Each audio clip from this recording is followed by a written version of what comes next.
They're still counting the votes in Alberta, but it is clear the NDP has a majority government. Those words never spoken in Alberta history before Rachel Notley, the new Premier, Jim Prentice and the PCs thrown into the trash bin of history after a 44-year stretch. You got it handed to that party. Their cronyism managed to sustain them for quite a long time.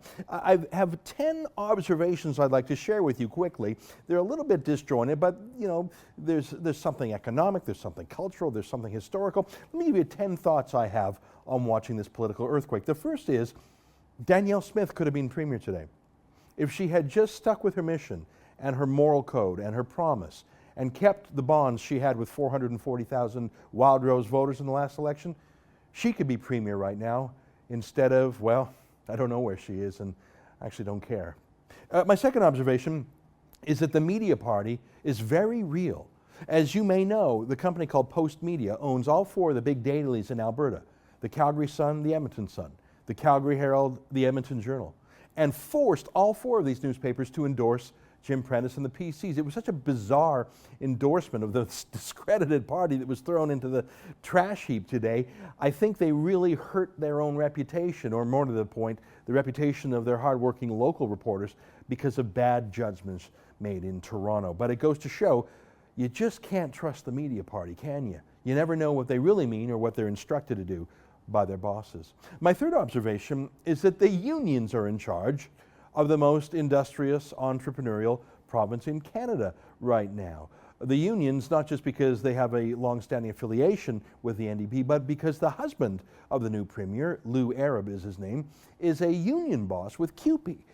Will they raid the pantry now? Will they kill the goose that lays the golden egg? Will they extract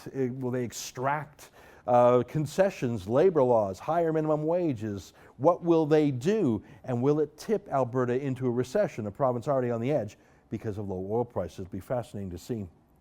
My fourth observation is related. It's one thing for an obscure backbench opposition party like the NDP to go through the usual left-wing talking points about being anti-oil sands and anti-fracking and anti-pipelines.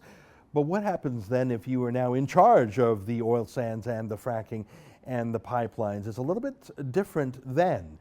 Will the NDP grow up, really, and manage a province with 173 billion barrels of oil? Or will it David Suzuki-fy the place and lead to a deep recession?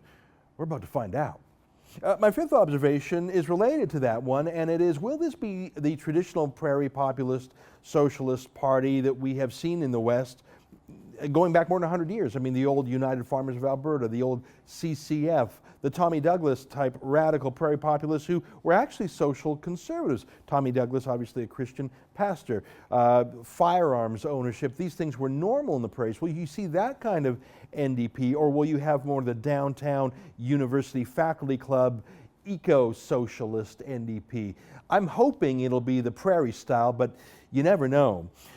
Related to that is who makes up the caucus. We know Rachel Notley and a handful of her MLAs, but I don't think anyone knows the backbenchers, not even Rachel Notley herself. I would be surprised if she actually had a conversation with all of them. As we told you last week, a lot of these candidates that ran were just placeholders. No one ever thought they would be elected. They are accidental MLAs. It'll be interesting to see if she can govern them, put a zip-it duct tape over their mouths and make them obedient, or if she will allow them to be as undisciplined and radical as they are in their real lives. It'll be interesting to see that as well. That's related to policy. My seventh observation goes to the history. I mentioned the CCF and the UFA. You know, Alberta's only had a few changes of party in its history. From 1905 to 1921, it was the Liberals, believe it or not. Then in 1921 came a former prairie socialist called the United Farmers of Alberta. They sort of grew into the CCF and the NDP. So you had a socialist party of sorts from 1921 to 1935. And who threw them out in 1935? It's a little bit of a history quiz. Ernest Manning and his friend Bill Aberhart. They threw out the socialists in 1935, 80 years ago. Well, isn't it ironic that today, 80 years later, the socialists threw out Preston Manning's party of choice, the bizarre merged coalition between Jim Prentice's PCs and the disloyal Wild Rose. History sometimes is slow, but that arc of poetic arc was there.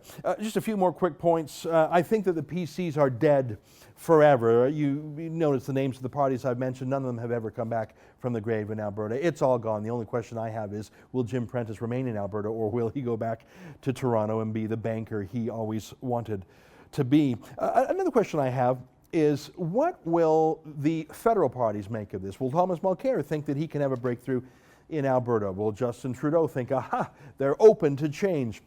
I don't think they should get their hopes up. As I say, this was more a populist revulsion against a corrupt elite as opposed to an ideological shift. Stephen Harper is not the same crony, capitalist, long in the tooth, corrupt party as the Alberta PCs. In fact, I think it might be the opposite. I think people in Canada over the next few months will see the risk of shifting gears and giving economic neophytes and naive socialists the reins of power, and they might say, yikes, let's stay with a conservative economist named Stephen Harper. Just two more points.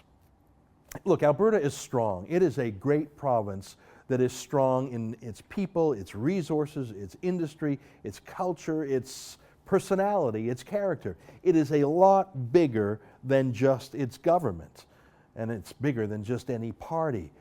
I think Alberta will survive this. I hope Rachel Notley is the best premier she can be. I hope she actually does some great things, like doing deep audits and bringing transparency and reform to the government, but it could go the other way. She could indulge her worst impulses, the authoritarian streak in the NDP, the labor union streak. She could turn things in the wrong direction, and it is possible that even a great place like Alberta can be wrecked. Look at Saskatchewan. The two provinces were born on the same day in 1905, and for the first 30 years, Saskatchewan was bigger, stronger, richer, more populous. It was the home of the oil and gas industry. Then Saskatchewan took a left turn with the CCF and the NDP, Tommy Douglas. Alberta took a right turn, and soon Alberta exceeded Saskatchewan, tripled its population, quadrupled its GDP. That can happen with bad decisions. Look at Detroit, Michigan. At one time, the richest city in America. After 50 years of Democrats, one of the poorest. My point is, policies do matter. A province is more than just its government, but a government can wreck a place. And that leads me to my final point today.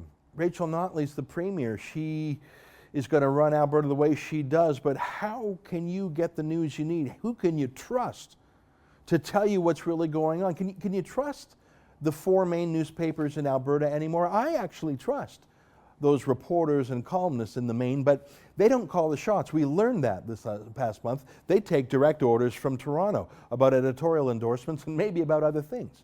You gonna trust the CBC to give you the straight goods on Rachel Notley in Alberta? They will lust for her to undo the Alberta advantage, to slow down or shut down the oil sands, the pipelines, fracking. You're not gonna get the straight goods from the CBC.